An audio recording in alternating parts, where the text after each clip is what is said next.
Hello, this is Miss Madison. Today we are going to talk about KAPS exam. Many of you have been asking in the comment section by messages through my TikTok that what is KAPS exam, how I can give that, what will be the total cost, am I eligible for KAPS exam if my career gap is 2 years, 10 years, and what will be the marking criteria, what subjects will be included, etc. etc. So let's get started. First of all, what is KAPS exam? KAPS exam tests your knowledge and understanding of pharmaceutical sciences. KAPS means Knowledge Assessment of Pharmaceutical Sciences. Basically, Australian Pharmacy Council will test your basic knowledge of pharmaceutical sciences. That shows that you are eligible to practice as a pharmacist in Australia. So next, we will talk about who is eligible to give KAPS.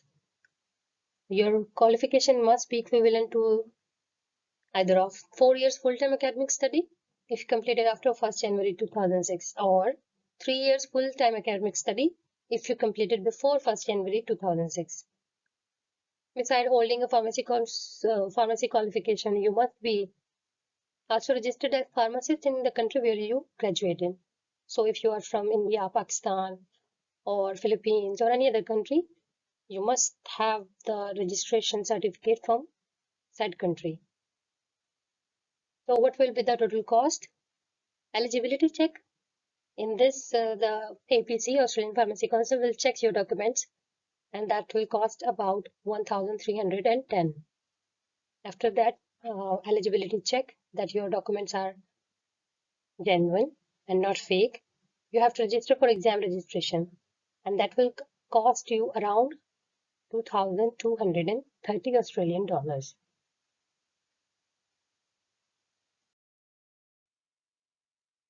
So, what will be the KAPS exam? What is KAPS exam about? So, there are two papers, paper 1 and paper 2. Paper 1 is divided into two parts, pharmacology and physiology, 70%, pharmaceutical sciences, 30%.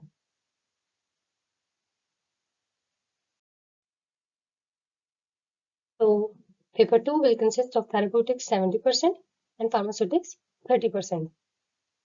So, the paper is divided into two parts, paper 1 and paper 2. Paper 1 will consist of pharmacology and physiology and pharmaceutical chemistry. Paper 2, therapeutics and pharmaceutics. Okay, next we will talk about exam scoring. You must complete all questions in the paper or paper you sit. To pass the exam, you need marks of at least 50% in all the subsection of the exam. So that means you have in paper 1 and paper 2, you have to have at least 50%.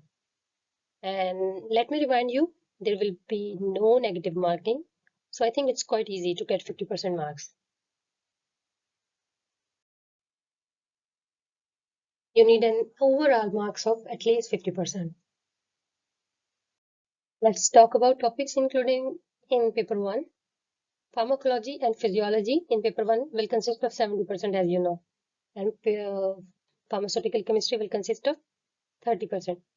So your main focus on paper 1 should be on pharmacology and physiology part.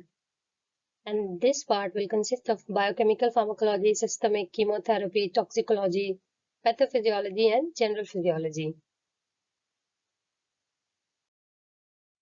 And pharmaceutical chemistry will include organic chemistry, stereochemistry, physical and inorganic chemistry, analytical and biochemistry, structural activity relationship. This topic is very important, SCR, and also medicinal chemistry and drug metabolism. Topics including in paper 2 will be therapeutics part, calculation, dose determination, medicine choice, OTC mainly, and surgical dressing, ADRs, drug interaction, drug information, and managing minor ailments.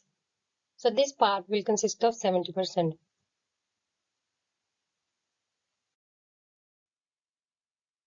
Pharmaceutics, paper 2, will consist of physical pharmacy, biopharmaceutics, pharmacokinetics, and pharmacodynamics. microbiology, formulations, dose form including extemporaneous preparation. We come to the topic, what and where to study. So there are three main sources of study that you should refer. One is comprehensive pharmacy review, number two, Lippincott pharmacology, and most important, Australian medicine handbook. So for pharmacology and therapeutic part, you should study comprehensive pharmacy review 7th edition, Lippincott pharmacology, and also AMH.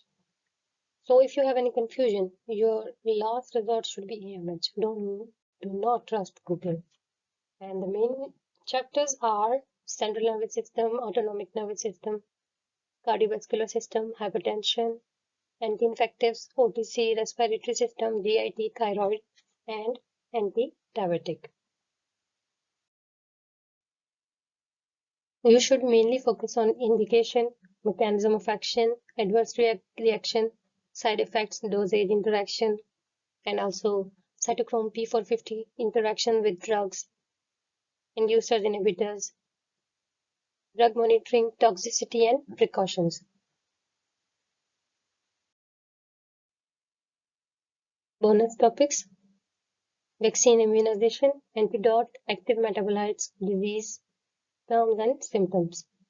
We should also cover this topic superficially.